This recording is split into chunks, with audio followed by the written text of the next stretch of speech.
The Scottish Highlands, 1970. Jimmy Page, producer and guitarist of Led Zeppelin, purchases Boleskine House, a manor once owned by none other than deranged hedonist Aleister Crowley. Page, being a big fan of the Dark Wizard, sees in Boleskine an opportunity for a charming and quaint little summer home. This luxurious getaway comes with 4.5 bedrooms, 1 kitchen, 1 lounge, 1 drawing room, and a library. Additional amenities include a spacious garden, a tunnel connecting to the nearby graveyard, and a wide-open interdimensional gateway for the 12 kings and dukes of hell. They do not require beds or meals and come free with the property. In addition, Mr. Page finds himself the new owner of many dozens of animated corpses, disembodied voices, the ghostly severed head of a Scottish lord, and a hulking batshit crazy demon that stalks the grounds day and night. His new home sits nestled atop the ruined foundations of a burnt-down church, all overlooking the tranquil waters of Loch Ness.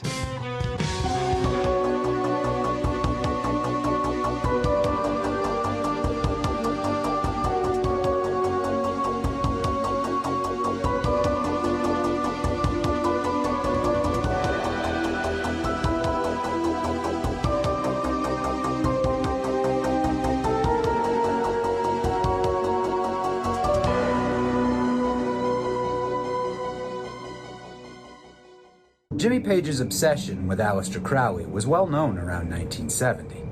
He hunted down artifacts and writings like some kind of ghoul, either because he had too much money on his hands or because Led Zeppelin was in direct competition with the Rolling Stones and Black Sabbath to become the first band to perform live from literally hell. Nevertheless, this isn't a biography of Jimmy Page or Crowley, nor is it a history of Loch Ness. This is a story about how, this one time, Jimmy Page bought Crowley's old base of operations on the southeastern shores of Loch Ness. This is, really, the tale of a house called Boleskine, where every supernatural phenomenon known to man seems to converge. Now just relax, man. Everything's gonna be really groovy. It's gonna be really cool. Okay? But you gotta remember to relax. It all begins with the parish of Boleskine, 13th century. Long before there was a house, there'd been a parish, containing a kirk or church, as well as a cemetery. There's evidence also that there was a temple on the land prior to that, back in the Dark Ages, and its name, Druin Temple, is remembered. In fact, the graveyard at Boleskine is today called Drum Temple. In the late 1600s, a minister at Boleskine named Thomas Houston is said to have fought a necromancer called Abramelin Fraser, also called the Fraser Crowner or the Maker of Circles, who had raised the bodies of dead parishioners. These black magic-infused undead had to be laid to rest again by Thomas Houston, who is remembered entirely for this incident alone. Now it's up for debate whether Houston's efforts were fruitful or not, because according to legend, if not record, the kirk soon caught fire during a sermon and burned down with its entire congregation trapped inside. Decades later, a bishop visited what remained of the old kirk and wrote the following: "It's the poorest edifice of any kind I ever looked upon, as is also the manse. The churchyard is quite open without any walls, where you see plenty of human bones above ground, and the floor of the kirk is overspread with them. Dogs are seen carrying away the human bones in their teeth." By the way, the dogs carrying around human bones in their teeth and all that stuff, that's not the only time that's going to happen in this story. Boleskine House, as it would come to be known, was built on the site of the old kirk in 1760. Meant for use as a hunting lodge for Colonel Archibald Fraser. Archibald's mostly famous for constructing Boleskine, but his dad is famous for being the reason the phrase, "laugh your head off," came into use. No, seriously. On April 9th of 1747, at age 80, Simon Fraser, 11th Lord Lovat, was the last man to be sentenced to death by beheading at Tower Hill in London. In the final minutes of his life, the bloodthirsty crowd grew so large that an overcrowded timber stand collapsed, killing 9 spectators. Seeing this, Lord Lovat laughed and continued laughing, even as the axe came down. Considering it was his son Archibald who built Boleskine, you may wonder why Lord Lovat is mentioned here. It'll make sense later, when his ghost shows up. Nevertheless, the Frasers expanded Boleskine House over the coming decades, and the manor had as many growing pains as the Industrial Revolution could provide. More often than not, it was lived in by a series of caretakers working for the Frasers, until a man from London bought the house in 1899. His name was Aleister Flippin' Crowley. You know, the dude from that Ozzy Osbourne song.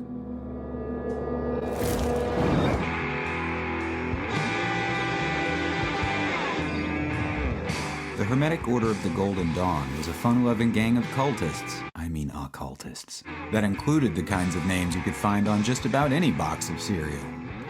Madame Helena Blavatsky, author of The Secret Doctrine.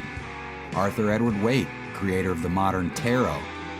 And then there's this harmless rascal, Mr. Crowley, depraved hedonist, wickedest man in England. You see, Aleister Crowley was interested in something called the sacred magic of Abramelin the Mage. It's a series of rituals found in a book, titled, surprisingly, The Book of Abramelin, which dates back to 1608 and is said to contain the teachings of an Egyptian magician named Abramelin, as they were imparted to a man in Germany named Abraham of Worms. Gross. To make a long story short, Crowley wanted to use Abramelin's methods to summon his guardian angel, with a couple of caveats. For one, it involved summoning the entire monarchy of hell itself. And for two, Crowley needed a very specific type of house in which to do it. And this crazy bastard found exactly what he was looking for in the floor plan of Boleskine. Crowley's little ritual required 6 months of abstinence and celibacy. For Crowley, this may as well have been the equivalent of sticking burning bamboo shoots in his peep-hole, but there's a solid chance Crowley was actually into that kind of thing, so attempts at metaphor may not suffice. It would be a long and difficult process, requiring the utmost concentration from Crowley. And it would absolutely involve turning Boleskine House into a literal portal to hell. Months passed. Night after night, there was Aleister Crowley, crazy as a wax banana, reciting eldritch chants previously unspoken for centuries, probably giving form to all kinds of bloodthirsty psychic monsters. Or you know what's really messed up? Maybe he was giving birth to them. He's at his altar, and he's giving birth to, like, a demon. No, he's giving birth to his own head. And it's all like... And he's like, "You're gorgeous. You're exquisite." And the head's like, "Yes, Father, now put me in the icebox. I need to smell the meat." Anyway, throughout this little fiasco, there were numerous speed bumps. A man hired by Crowley to look after the house got drunk one night and tried to ice his entire family, Jack Torrance style. A local butcher was chopping away when a letter arrived from Crowley, and in one fell swoop, he accidentally severed his hand, then bled to death on the floor. A workman became suddenly crazed and attacked Crowley, who had to knock the man out and lock him up in a coal shed. Shadowy figures were seen both in and outside of the house, which often remained dark no matter how many windows were open. Aleister Crowley boasted about all of these events to anyone who'd listen and recorded them in his journals. By the time his lodge keeper, Hugh Gillies, experienced an increasingly horrifying streak of bad luck that culminated in the loss of 2 children, Crowley began to consider that maybe, just maybe, he had gone too far.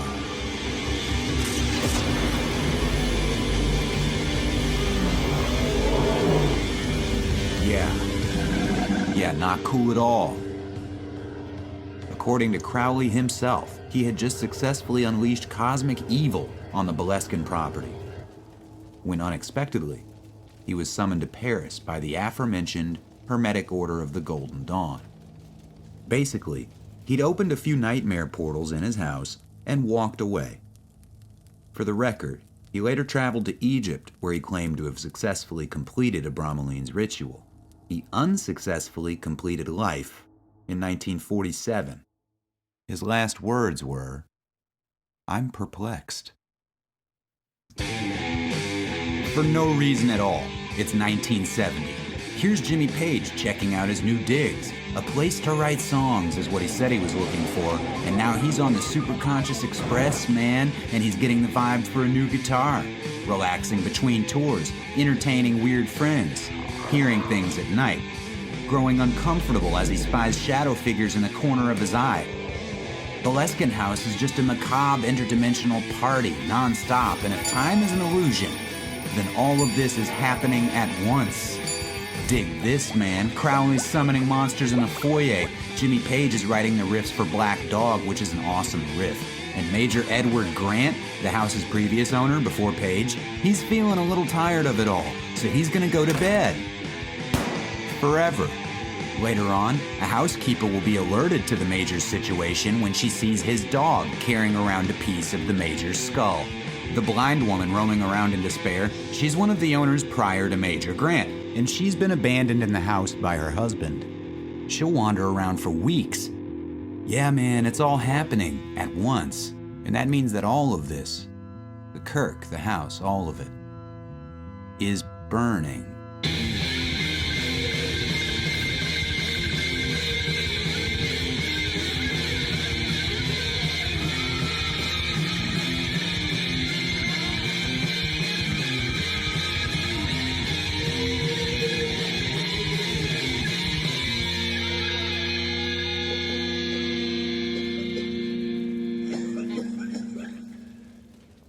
It was all too much. Restoration of Boleskine House was exhausting for Jimmy Page, so he enlisted the help of one Malcolm Dent, his best pal. Malcolm moved in and started taking care of the place while Jimmy did Led Zeppelin things. Dent reported weird phenomena, like the sound of a heavy object rolling down the hallway. It would stop whenever he opened the bedroom door to see what the commotion was, and resume as soon as he closed it. So certain was Malcolm Dent of a haunting that he did some research and came up with the notion that it was the spectral head of Simon Fraser, 11th Lord Levitt. Said Dent, quote, "Above Boleskine there's a place called Epiloge, which is supposed to be the geographical center of the Highlands. Boleskine was then the nearest consecrated ground to Epiloge, and it's thought his soul, or part of it, ended here. Sorry, Mr. Dent, but if Boleskine is still consecrated ground today, then I'm Hunter S. Thompson." As if the laughing melon of an executed Highlander hot-rodding down the hallways wasn't bizarre enough, Dent was harassed for hours by some kind of snarling hellbeast outside the bedroom door. He said that it was the most terrifying night of his life, claiming, quote, "Whatever it was pure evil." A lady friend staying with Dent on a separate occasion claimed to have been attacked by a raving, shadowy monster beyond comprehension. Some kind of devil, she called it. For my own part, officer, or viewer, whoever, I remember a story in which a postman is chased around the lawn by something like a gigantic black wolf, resulting in his decision to never deliver mail to Boleskine House again, instead carefully leaving it in a pile, just at the property's edge. But my research, for the purposes of this piece, has failed to confirm anything of the sort. Indeed, I may have made up the postman story entirely. But there's a sporting chance that it's true. Excuse me. Reverend Dr. Donald Ormand, in 1973, was convinced that Crowley's dark rituals had something to do with the appearance of a serpent in Loch Ness, a subject with which we're all very familiar. His outlook was that the Loch Ness monster wasn't an animal or prehistoric creature in any traditional sense, but instead the spirit or echo of some awful thing that existed long ago. He said that it was, quote, "not something that was taking place at that precise moment, that it was no longer in the land of the living, something seen out of time." He also did some research, coming to the conclusion that those who had sighted the monster or hunted for it would fall victim to extreme moral degeneration. Said the Reverend Dr. Ormand, quote, "The so-termed Loch Ness monster is not physical but psychical, a specter of something which existed in the waters and on the shores of the vast lake in the dim recesses of the past." On more than one occasion, he attempted to exorcise the entity from the lake. On a boat in the middle of the loch, Reverend Dr. Ormand prayed, I adjure thee, thou ancient serpent, by the judge of the quick and the dead, by him who made thee and the world, that thou cloak thyself no more in manifestation of prehistoric demons, which henceforth shall bring no sorrow to the children of men. Anyway, Malcolm Dent lived as caretaker at Boleskine for many more years. He met a girl there, got married, raised kids. He was certain always that there was something seriously wrong with the place, though Mr. Dent was pretty sure he could handle it. And apparently he did handle it throughout Jimmy Page's entire ownership of Boleskine House, up to its sale in 1992. Malcolm Dent successfully completed life in October of 2011. On the day before Christmas Eve in 2015, Boleskine House caught fire. 60% of it was incinerated. On July 31st in 2019, it caught fire again, and anything left of the house's interior was destroyed. Boleskine is now being rebuilt, all thanks to the Boleskine House Foundation. It will definitely become a tourist trap. As for Jimmy Page, when asked if he did not have any strange experiences in Boleskine House, he had this to say: "I didn't say that. I just said I didn't hear the head roll." Like and subscribe.